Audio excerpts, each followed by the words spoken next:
एक unfortunate incident जो नौगांव में हुआ था, यहाँ के परिवार जनों से आपने क्या आश्वासन था आपकी तरफ से भी उनको? बहुत दुखद बात है और अभी हमने 2 फैमिली का विज़िट करा है और बाकी फैमिलीज़ का विज़िट कर रहे हैं। मैं उस दिन बीमार था जिस दिन ये हादसा हुआ, मैं नहीं पहुँच पाया।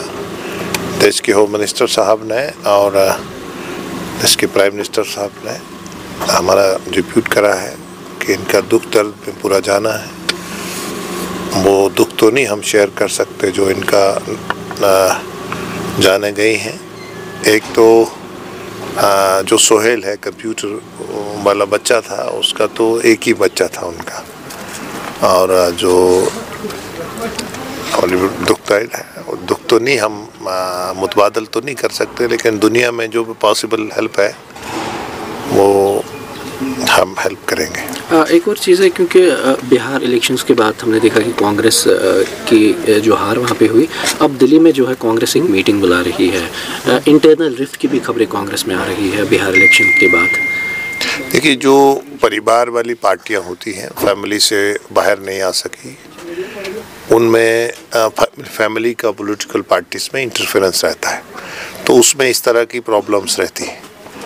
और इनका बहुत दुखदायक बात है कि ये अभी ये भी नहीं तय कर पाए कि देश पहले है पार्टी पहले है। तो हम भी चाहते हैं कि एक मजबूत अपोजिशन देश में हो, लेकिन इनके पास कोई सौदा नहीं है, बस आपसी इख्तिलाफ है और कोई विज़न नहीं है कि लोगों के पास जाए। और ये इंडी ब्लॉक जो बोलते हैं, ये एक टूटा हुआ जहाज़ है। इसी इंडिया ब्लॉक का एक हिस्सा नेशनल कॉन्फ्रेंस भी है और उसमें भी ये रिफ्ट देखने को मिल रहा है। श्रीनगर एमपी जो है पार्टी से खफा है और आज जो है 2 दिन की वर्किंग कमेटी मीटिंग भी बुलाई गई नेशनल कॉन्फ्रेंस की तरफ से, लेकिन आगा रूहुल्लाह उसमें भी मिसिंग पाएगी। देखिए, मुझे नहीं मालूम है, लेकिन ये है कि जो फैमिली का पार्टी होता है उसमें जो बाकी कम्युनिटीज़ के लोग होते हैं, मेंबर पार्लियामेंट एमएलए होते हैं, जो उनको जो मार्जिनलाइज सेक्शन के जो लोग होते हैं, उनकी जो पॉलिटिकल अकोमोडेशंस होती हैं उसमें दिक्कत रहता है। तो ये फैमिली का ही इंटरवेंशन रहता है। भारतीय जनता पार्टी समाज की पार्टी है और उसमें ये दिक्कत नहीं रहता है, उसमें सभी समाज को अपॉर्चुनिटी मिलता है। तो मुझे लगता है कि फैमिली फ्यूड से नेशनल कॉन्फ्रेंस को बाहर आना चाहिए और सभी समाज के लोगों को पूरा इज्जत देना चाहिए, ऑनर देना चाहिए। एक आखिरी सवाल खटाना जी, क्योंकि नेशनल ह्यूमन राइट्स कमीशन जो है उन्होंने रेलवेज़ को एक स्ट्रिक्ट वार्निंग दी है, क्योंकि जो रेलवेज़ ने एक आदेश दिया है, एक नोटिफिकेशन दिया है कि सिर्फ हलाल मीट ही सर्व होगा रेलवेज़ में। उस पर NHRC जो है काफ़ी खफा है और उन्होंने 2 वीक का टाइम दिया है रेलवेज़ को कि वो अपना पक्ष जो है वो स्पष्ट कर ले कि क्यों ऐसा जो है मार्जिनलाइज किया गया है, because it's against the Hindus and Sikh धर्म। सो इसको आप कैसे देखते हैं? देखिए, मैंने आपसे ही सुना है, मैंने नहीं सुना है। और ये तहजीब वाला देश है, डाइवर्स देश है, इसमें मेजॉरिटी जो है वो सनातन से है, अलग अलग फेथ्स हैं। दुनिया के भारत में सबसे ज़्यादा फेथ है और बहुत बड़ा विशाल देश है।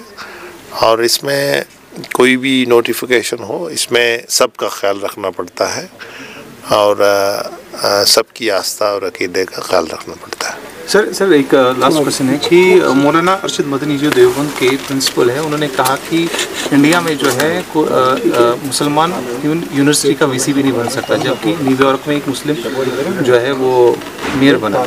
इसको आप कैसे देखते हैं? देखिए, अरशद मदनी साहब अच्छे स्कॉलर हैं, देश के बुज़ुर्ग हैं, लेकिन इसके साथ साथ उनको मुस्लिम जो समाज है देश का, उसको ये नैरेटिव नहीं देना चाहिए।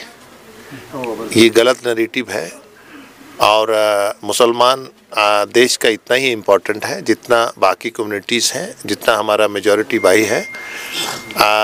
इस तरह की अलग 1.5 इंच की मस्जिद बनाना और इस तरह एलिनेशन के बयान देना, ये शरीयत में, इस्लाम में भी इसकी कोई जगह नहीं है। और